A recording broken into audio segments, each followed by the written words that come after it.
ಕೇವಲ 30 ನಿಮಿಷದಲ್ಲಿ ಸರಿಸುಮಾರು 6 ಲಕ್ಷದಿಂದ 9 ಲಕ್ಷ ಕೋಟಿ ರೂಪಾಯಿ ಹೂಡಿಕೆದಾರರು ಲಾಸ್ ಮಾಡ್ಕೊಂಡಿರುವಂಥದ್ದು ಭಾರತದ ಷೇರು ಮಾರುಕಟ್ಟೆಯಲ್ಲಿ ಬಹುದೊಡ್ಡ ಅಲ್ಲೋಲ ಕಲ್ಲೋಲ ಸೃಷ್ಟಿಯಾಗಿರುವಂಥದ್ದು.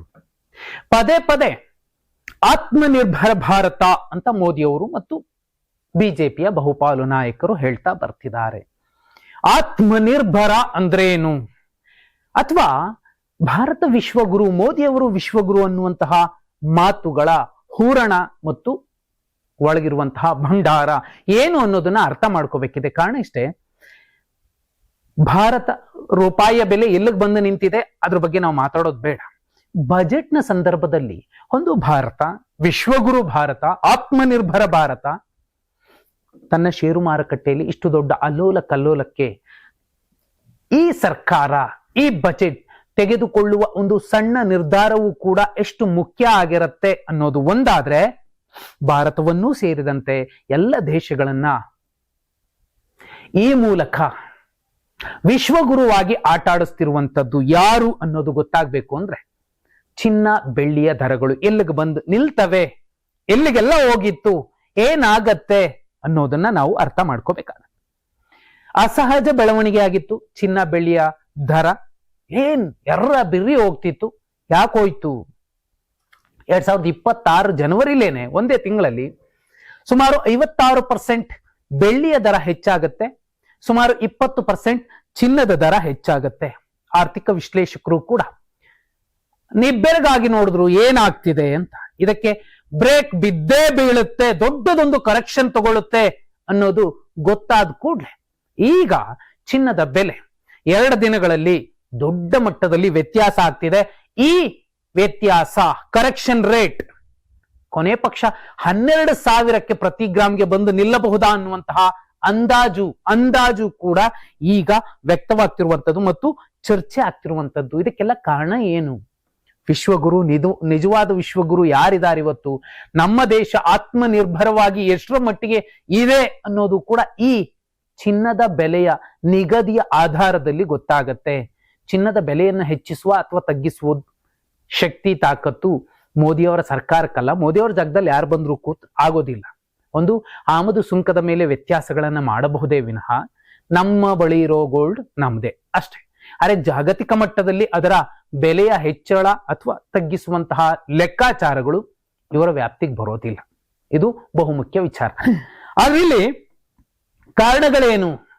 ಬಜೆಟ್ ಕೂಡ ಒಂದು ಚಿಕ್ಕ ಕಾರಣ ಅಂತ ಇಲ್ಲಿ ನಾವು ಬಹುಮುಖ್ಯವಾಗಿ ಮೆನ್ಷನ್ ಮಾಡಬಹುದು.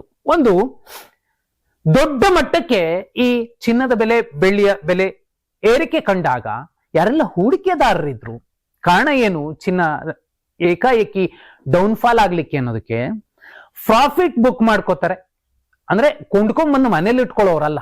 ಈ ಕೆಲವು ಈಕ್ವಿಟಿಗಳಲ್ಲಿ, ಮತ್ತೊಂದ್ರಲ್ಲಿ ಯಾರು ಶೇರ್ಗಳಲ್ಲಿ ಹೂಡಿಕೆ ಮಾಡಿರ್ತಾರೆ ಚಿನ್ನದ ಲೆಕ್ಕದಲ್ಲಿ, ಆ ದೊಡ್ಡ ಮಟ್ಟಕ್ಕೆ ಲಾಭ ಬಂದಿರುತ್ತಲ್ಲ, ಅದನ್ನ ತೆಗೆದುಕೊಳ್ಳುವಂತಹ ಸಂದರ್ಭಗಳಲ್ಲಿ ಯಾಕೆ ತಗೊಂಡ್ರು?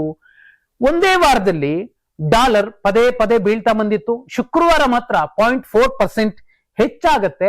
ಆ ಕೂಡಲೇ ಅರ್ಥ ಆಗುತ್ತೆ ಬಹುಪಾಲು ಜನಕ್ಕೆ, ಏನೋ ದೊಡ್ಡದೊಂದು ಕರೆಕ್ಷನ್ ಆಗ್ತಿದೆ, ಈಗಲೇ ತಗೊಂಡ್ಬಿಡೋದು ಒಳ್ಳೇದು ಅಂತ. ಆ ಕೂಡಲೇ ಎಲ್ಲರೂ ಕೂಡ, ಯಾರೆಲ್ಲ ಚಿನ್ನದ ಮೇಲೆ ಹೂಡಿಕೆ ಮಾಡಿದ್ರು ಅವರೆಲ್ಲರೂ ಕೂಡ ಪ್ರಾಫಿಟ್ ಬುಕ್ಕಿಂಗ್ಗೆ ಮುಂದಾದ್ರು. ಆ ಕೂಡಲೇನೆ ಮಾರುಕಟ್ಟೆ ಶೇಕ್ ಆಯ್ತು. ಇದಕ್ಕಿಂತಲೂ ಮುಖ್ಯವಾದ ಮತ್ತೊಂದು ಕಾರಣ, ತಿಕ್ಕಲು ದೊರೆ ಡೊನಾಲ್ಡ್ ಟ್ರಂಪ್ ಅವರ ಒಂದು ನಿರ್ಧಾರ. ನೋಡಿ, ಅಮೆರಿಕದ ಎಲ್ಲಾ ಸ್ಟಾಕ್ ಮಾರ್ಕೆಟ್ಗಳು, ಅದು S&P 500 ಇರಬಹುದು, ನಾಫ್ಸ್ಟಾಕ್ ಇರಬಹುದು ಅಥವಾ ಡೋಜೋನ್ಸ್ ಇರಬಹುದು, ಎಲ್ಲವೂ ಕೂಡ ಶುಕ್ರವಾರದ ನಂತರದಲ್ಲಿ ದೊಡ್ಡ ಮಟ್ಟದಲ್ಲಿ ಬೀಳ್ತಾ ಬಂದವು. ಬೀಳೋದಕ್ಕೆ ಕಾರಣ ಆಗಿದ್ದು ಅವರ ಒಂದು ನಿರ್ಧಾರ, ಟ್ರಂಪ್ ಅವರ ನಿರ್ಧಾರ. ವಿಶೇಷ ಅಂದ್ರೆ ಆ ಮಾರುಕಟ್ಟೆ, ಅಮೆರಿಕದ ಷೇರು ಮಾರುಕಟ್ಟೆಗಳು ಬಿದ್ದ ಕೂಡಲೇ ವಿಶ್ವವ್ಯಾಪಿಯ ಮಾರುಕಟ್ಟೆಗಳು ಕೂಡ ಶೇಕ್ ಆಗ್ತಾವೆ. ಇದು ಆತ್ಮನಿರ್ಭರ ಭಾರತ ಅಥವಾ ವಿಶ್ವಗುರು ಭಾರತ ಯಾವುದು ಅನ್ನೋದನ್ನ ಅರ್ಥ ಮಾಡ್ಕೋಬೇಕು. ನನ್ನ ದೇಶ ವಿಶ್ವಗುರು ಆಗ್ಬೇಕು, ಹೌದು. ಯಾವ ರೀತಿ ಆಗ್ಬೇಕು? ಸಮರ್ಥವಾಗಿ, ಸಮರ್ಥನೀಯ ನಾಯಕತ್ವದ ಮೂಲಕ ಆಗಬೇಕು. ವೈಟ್ ಹೌಸ್ ಅಲ್ಲಿ ಇಂಗ್ಲಿಷ್ ಗೊತ್ತಿಲ್ಲದೆ ಸುಮ್ಮನೆ ಪ್ರಬಲ ದೇಶದ ಒಬ್ಬ ಅಧ್ಯಕ್ಷನೋ ಪ್ರಧಾನಿನೋ ಮಾತಾಡ್ಕೊಂಡು ಗೇಲಿ ಮಾಡ್ಕೊಳ್ಳೋ ರೀತಿಯಲ್ಲಿ ಇರಬಾರ್ದು. ಅದೇನೇ ಇರಬಹುದು, ಭಾಷೆ ಮುಖ್ಯ ಅಲ್ಲ, ವ್ಯಕ್ತಿತ್ವ ಮತ್ತು ಗಟ್ಟಿತನ ಮುಖ್ಯ ಆಗುತ್ತೆ. ಸೆಕೆಂಡ್ರಿ ನೋಡಿ, ಇಲ್ಲಿ ನಮ್ಮ ರಿಸರ್ವ್ ಬ್ಯಾಂಕ್ ತರ ಅಲ್ಲಿ ಫೆಡರಲ್ ರಿಸರ್ವ್ ಒಂದು ಸೆಂಟ್ರಲ್ ಬ್ಯಾಂಕಿಂಗ್ ವ್ಯವಸ್ಥೆ ಇದೆ. ಆ ಫೆಡರಲ್ ರಿಸರ್ವ್ಗೆ ಜೆರೋಮ್ ಪೊವೆಲ್ ಅನ್ನುವಂಥವ್ರು ಅಧ್ಯಕ್ಷರಾಗಿದ್ರು. ಇದೇ ಡೊನಾಲ್ಡ್ ಟ್ರಂಪ್ ಅವರು ತಮ್ಮ ಮೊದಲ ಅವಧಿಯಲ್ಲಿ ಆ ಜಾಗಕ್ಕೆ ಜೆರೋಮ್ ಪೊವೆಲ್ ಅವರನ್ನ ತಂದು ಕೂರಿಸಿದ್ರು. ಅವರು ಹೇಗೆ ಅಚ್ಚುಕಟ್ಟುತನದಿಂದ ಒಂದು ಅರ್ಥವ್ಯವಸ್ಥೆಯನ್ನ ನೋಡ್ಕೋತಾರೆ ಅಂದ್ರೆ, ನಮ್ಮ ಭಾರತ ಕಂಡ ಸರ್ವಶ್ರೇಷ್ಠ ಅರ್ಥಶಾಸ್ತ್ರಜ್ಞ ಮನಮೋಹನ್ ಸಿಂಗ್ ಅವರ ರೀತಿಯಲ್ಲಿ ನೋಡ್ಕೋತಾರೆ. ಬಿರ್ರಿ ಬಡ್ಡಿ ದರ ಇಳಿಸ್ಬಿಡೋಣ, ಎಲ್ರ ಕೈಗೂ ಹಣ ಸಿಗುತ್ತೆ, ಆಗ ಅರ್ಥವ್ಯವಸ್ಥೆ ವೇಗವಾಗಿ ಹೋಗುತ್ತೆ ಅನ್ನುವಂತಹ ತಿಕ್ಕಲುತನದ ಮನಸ್ಥಿತಿಯಲ್ಲಿ ಟ್ರಂಪ್ ಅವರು ಯೋಚನೆ ಮಾಡ್ತಿದ್ರು.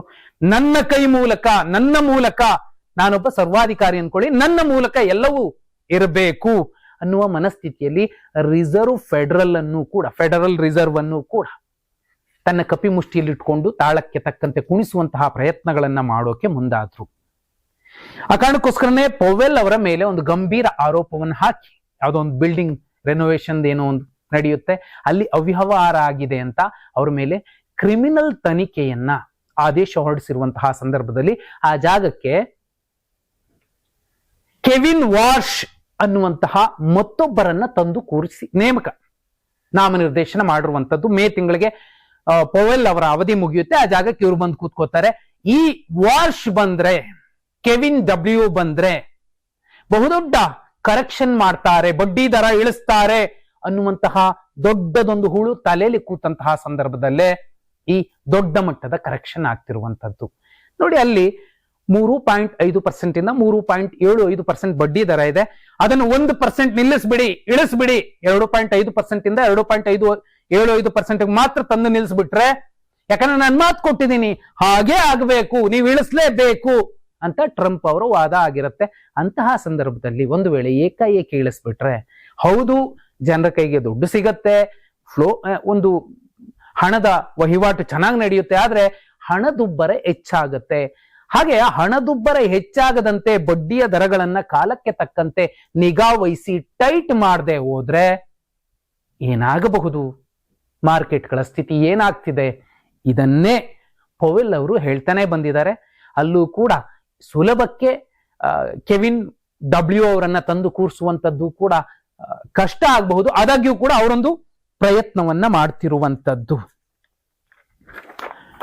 ಇದು ಒಂದು ಹಂತಕ್ಕಾದ್ರೆ, ಮತ್ತೊಂದು ಕಡೆ ಭಾರತದ ಬಜೆಟ್ ನೋಡಿ, ಆಮದು ಸುಂಕವನ್ನ 15% ಇತ್ತು ಒಂದ್ಸಲ, ಅದನ್ನ 9% ತಂದು ಹೇಳಿಸಿದ್ರು.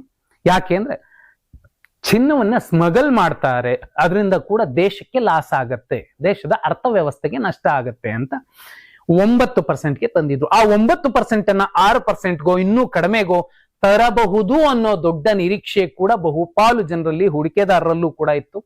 ಅವರು ಕೂಡ ಬೇರೆ ಬೇರೆ ರೀತಿಯಲ್ಲಿ ಪ್ಲಾನ್ ಮಾಡಿಕೊಂಡು ಹೂಡಿಕೆ ಮಾಡಿದ್ರು. ಕೇವಲ 30 ನಿಮಿಷಗಳಲ್ಲಿ ಸುಮಾರು 6ರಿಂದ 9 ಲಕ್ಷ ಕೋಟಿಯನ್ನ ಇವತ್ತು ಕಳ್ಕೊಂಡಿರುವಂತದ್ದು. ದೊಡ್ಡ ಮಟ್ಟದಲ್ಲಿ ಏನೋ ಆಮದು ಸುಂಕದ ವ್ಯತ್ಯಾಸಗಳನ್ನ ಕೇಂದ್ರ ಸರ್ಕಾರ ಅಥವಾ ನಿರ್ಮಲಾ ಸೀತಾರಾಮನ್ ಅವರ ಬಜೆಟ್ ಮಾಡಿ ಮುಗಿಸಿದೆ ಅಂತ ಹೇಳೋಕ್ ಆಗ್ತಿಲ್ಲ. ಆ ಕಾರಣಕ್ಕೋಸ್ಕರನೇ ಇಲ್ಲಿ ಇಷ್ಟರ ಮಟ್ಟಿಗಿನ ಕರಡಿಯ ಕುಣಿತ ಆಗಿರುವಂತದ್ದು ಮಾರುಕಟ್ಟೆಯಲ್ಲಿ.